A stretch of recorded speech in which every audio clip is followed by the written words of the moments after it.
On August the 3rd, 1492, Columbus set sail from Spain to find a new route to Asia. On the 12th of October, more than 2 months later, Columbus landed on an island in the Bahamas, discovering America. These statements are not controversial and have no issues attached to them at all, but the guy wasn't trying to find a brand new continent, he was just trying to get to Asia, and accidentally landed on an annoying island in the way. So what if he was correct the whole time? Well, there are slight issues with this, like reality.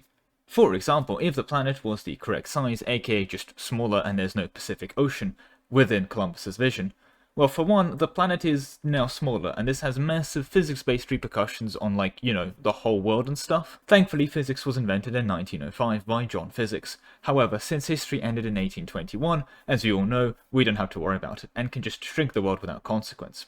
Let's play an MP in a world without Pessi colonization, and most crucially, without the Aztec Mission tree. Because, nope, not doing that again. 5 sessions. 5 whole 4-hour sessions in a row, at war with the Aztecs.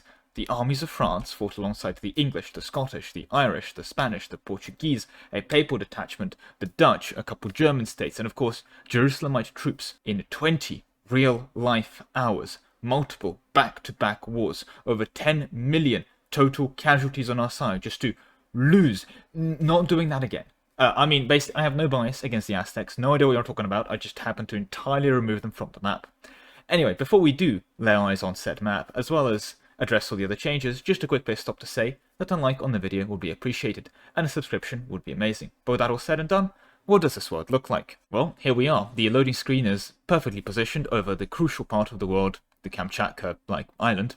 And once we load in, we can see that Europe looks pretty much the same, because it isn't changed, as is Asia. There's a bit of a red band situation going on there, but I spent way too long trying to get the map modding to work, so it just happens now. This is normal. Okay, stop asking questions. And with that, we immediately have to address the elephant in the room, which is that map modding in UE4 is a royal pain in every single possible receiver of pain. I do not recommend map modding in UE4 to my worst enemy, which does mean that on the case of the actual map mod for this mod, well, I ran into issues, because I spent around 2 weeks of my life sitting there, multiple evenings, going through, trying to get the map mod to work, and then it didn't. And much later, I was alerted to the fact that actually someone already made a mod that removed the Americas, and it was this mod that I'm showing on screen here, which I copied the map from. So thank you very much for that mod, for providing me with the baseline mod files.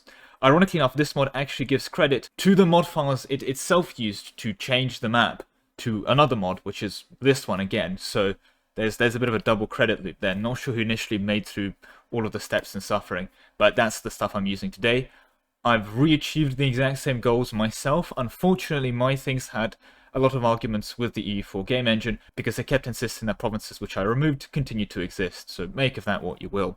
The TLDR of the situation is basically thank you very much for, I guess, any of these two mods, for providing me with a lot of the groundwork for the actual mod in question, for actually removing the new world.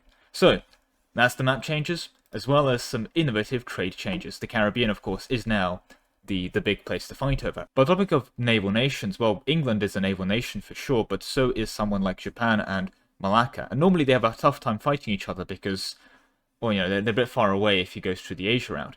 But now, if they go and fight over into the Pacific, they're right next to each other. So you have a new theatre for naval combat between naval boys and, well, naval content. So that should be at least somewhat more fun.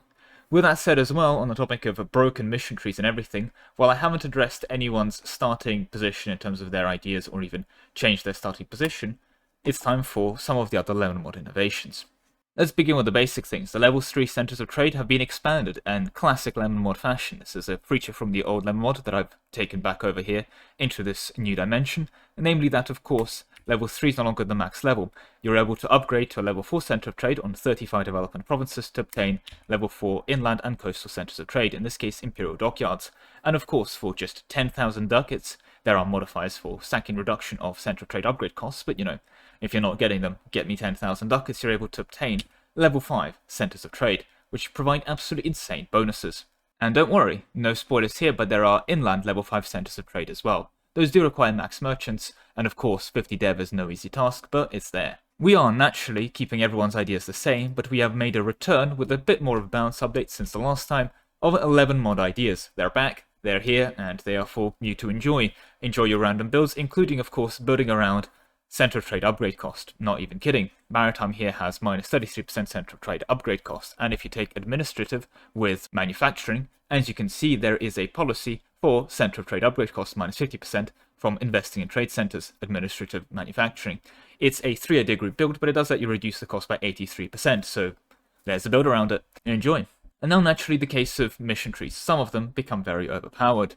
So to address this issue, to ensure that no one has an overpowered mission tree ever again, all of the default missions and every non-default mission is replaced with a mission tree united for everyone. The exact same mission tree that everyone just has.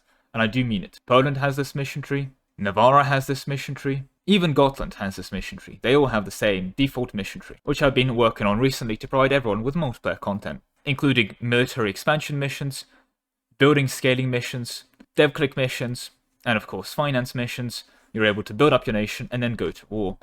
As well as, of course, in the 1450s, if you're not AI, you'll be able to activate some temporary morale missions, or wait until 1500s to save your first one to be able to pop both. These are 2 separate modifiers allowing you to pop both if you want to time it for a death war, as well as, of course, by 1500s having access to a temporary discipline mission. In terms of other highlights, of course, we have the ability to last stand if you happen to be at war and have less than 50 war score. And thank you, Paradox, you're considered to have minus 100 war score if you're at peace. I'm not sure why you've done that, but that's why I have to have the at war ticker there. You're able to choose to last stand, providing you with a year's worth of manpower and money, and giving you a last stand bonus of 5 years, setting your minimum autonomy to plus 50, so ruining your autonomy in the process, but giving you a massive bonus to the morale, discipline, fort defense, and an own territory dice roll bonus of plus 1, to really give you that impactful last stand as your nation is choosing to go out, fighting, as well as, of course, spawning a 5-5-5-1 general for you, so enjoy that. If, however, you've been death throwing a lot, there is the option of emergency recovery if you're really nation ruin yourself and you want to fix yourself. Emergency recovery requires you to have 10 war exhaustion, the year to be past 1450, so if you're like in 1449, then, at least wait till 1450 to recover from a death war. I will, of course, also prevent the AI from doing it. You have less than 20% manpower, you have less than 1 year's worth of money left, and you either have 20 loans or are bankrupt, you're able to do the emergency recovery. Prevents you declaring wars and building buildings. Everyone's unhappy in the country about it, plus 5 unrest, but you're radically able to increase your stability because stab costs reduced, your interest is radically brought down, you can catch up on technology and ideas by 20%, you don't get splendor bonus, so if you suffer from that, what you will. Reducing inflation is significantly easier, and this lasts for 20 years and gives you minus 1 yearly corruption, so this allows you to remove 20 corruption over the course of the 20-year period. However, you do suffer with plus 25 minimum autonomy, so if you have 60 autonomy everywhere because you've been death throwing, that's not that big of a deal, but it's just something to bear in mind. You do, however, if you have 60 autonomy everywhere, offset that with minus 10 monthly autonomy change, and if someone does declare war on you and you manage to survive again, you're not exactly in a situation to expand, so your province will also cost us through the roof. Institutions are a lot easier to embrace though at this point because again all the radical catching back up, and you're able to spam the autonomy change cooldown a lot faster, so you can decrease the autonomy a lot faster as well. Also, because you're probably bankrupt, you can really put down rebels to just no rebels. You can harsh treatment them at your leisure. But this is not good for your innovativeness. You're going to lose 20 innovativeness for doing an emergency recovery. So there you go. I'm not going to go through the missions and everything else here in that kind of sense because I believe we're going to be here for quite a while. But yeah, that is going to be the next MP. As always, channel members have access to priority seeding, one of the channel member perks, so make of that what you will. The full list of seeds will be available in my Discord server, which is where the games will be hosted, and I will live stream the games that I will be able to live stream if I have access to that ability. I don't want to make any promises because, as we all know, life can happen and life happens to everyone, right? But it will be a majors-focused game indeed. There have been some small tweaks, for example, the British nation diplomatic unification no longer requires you to complete a mission, but that's really about it. If there's anything else that I've really missed that was super mission locked, then I guess feel free to tell me. The one thing I will also say is nations like Bohemia, they start the game with this mission, which they can't get rid of unless they do a mission or just wait until 1474. They're just going to have to wait until 1474 because, of course, they don't have their Bohemian missions. And indeed, yes, this is also the mission tree shared by every single AI, so if you form another country, you don't get new missions. Everyone just has these. But I do digress. I think it'll be an interesting world to see, especially when there's less colonization and more conventional fighting. I wonder what the impact on the world will be. As always, you're also more than welcome to just play this in single player. If you want to play with Lemon mod level missions for multiplayer and stuff, you can do that with this mod here. Or go back to the previous mod if you want to play that I've linked here that did a bunch of the map work for me and play that. But do be cautious. Default mission trees kind of assume there's a new world out there, so if you're playing them, bear in mind you're going to have some literal impossible missions, like Britain has a default mission to colonize 200 provinces in the New World. The New World does not contain 200 provinces, hence it is impossible to complete that mission. Or, for example, obtaining 10 owned provinces in the Canada colonial region. The Canada colonial region does not exist, therefore you cannot colonize it. Finally, just to be clear, the Caribbean replaces the English Channel as the ultimate end node, as indeed, yes, a lot of things do flow to the English Channel, but the English Channel does now flow to the Caribbean, and so do things like Bordeaux. They now flow to the Caribbean, and so does things like Sevilla. So therefore, this kind of makes it a big end zone boss fight area that you want to fight over, and it does mean that if you do want to beat up natives, your choices are either the Hawaiians or Australia, one of the last colonial nations that actually do remain. So there we go. There is a reason to colonize, and that is to control the world trade, in the literal sense of the term. To be clear, of course, Micronesia here is part of the Sevilla trade node, but once you get into the Caribbean itself, you are in the Caribbean. And my final question is Hawaii, and I'll leave this open for debate. Do people want me to fix Hawaii and make them a playable state, or should I just leave them as natives that you can go and colonize and take over, basically? Up to you guys. If you really want to see that much Hawaii gameplay, I guess I can make them to some kind of functional state, but it's going to involve a lot of buffs because, yeah, Hawaii, not that strong of a tag, especially if England, Japan, and Spain just kind of come knocking day one. Right, there is of course some more stuff like that, for example, colonize the world missions and things like introducing elite cavalry regiments and all that are small level mod tweaks.